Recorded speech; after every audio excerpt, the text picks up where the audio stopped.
Let's set the record straight. We have the conniving leftists who are replacing decent folks in Europe with savages. And then we have the so-called right wing, well-intentioned but not exactly sharp, who go around saying things like, well, if only Europeans had more kids, this wouldn't be happening, and so on. My dearest friends, this is anti-scientific rot, unfiltered drivel and nonsense. I can prove it quite easily. Look, take the 18th century, the 19th, or even the 16th. The population of Europe and the rest of the world was significantly smaller. Same with Russia and the USA. And yet, despite the lower numbers, there wasn't a single savage running around. Not one. How is that possible? And back then, people were having way more kids than they do now, way more. So, breeding more, but no savages, yet smaller population, despite breeding more. Why, if they were breeding like crazy in the 18th and 19th centuries, why was the overall population still a fraction of what it is today? Take 1812, for instance. Moscow had only 250,000 people, as the documents from my monograph confirm. And yet, folks were breeding more frequently. Now we've got 12 million, or even 15 if we count the whole agglomeration, and we don't even know the exact number because of migrants. So, it's a quarter of a million against 12 million.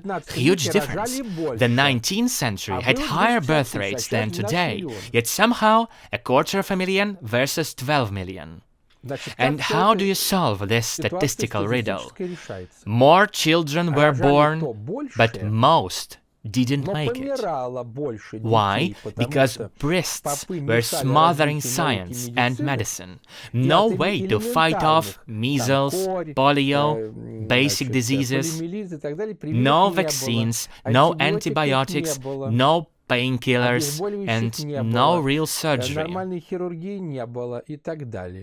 They were dropping like flies. That's why they had to breed more. The population was tiny compared to today, but still no savages. Why so? Because they had borders everywhere. Europe, Russia, real border enforcement. The USSR used residency permits, so no random hillbillies flooding in.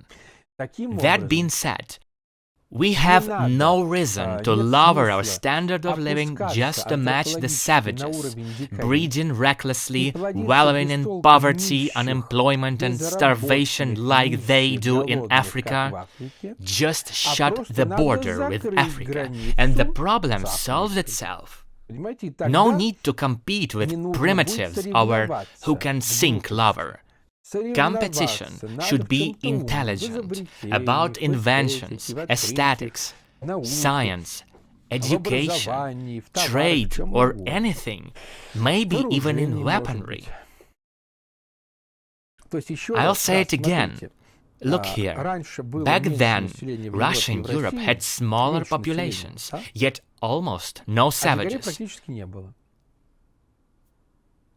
But now you think breeding like rabbits will fix anything. Why are the savages among us? They were let in, so we must just stop letting them in. Another important thing to remember, those long-gone centuries you wish to bring back when people were breeding more, they did so to counteract high infant mortality. That's the real reason.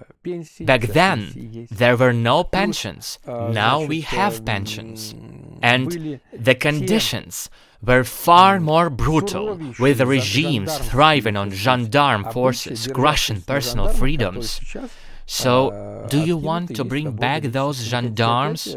Do you want to abandon free choice and have your partner assigned like livestock? Under feudal rule, lords bred their serfs like cattle just to keep the workforce going. Study this carefully. Paris, London, 19th century, fewer people, yet not a single savage among them. It's not about numbers, it's about strong borders and closed gates. Think on that.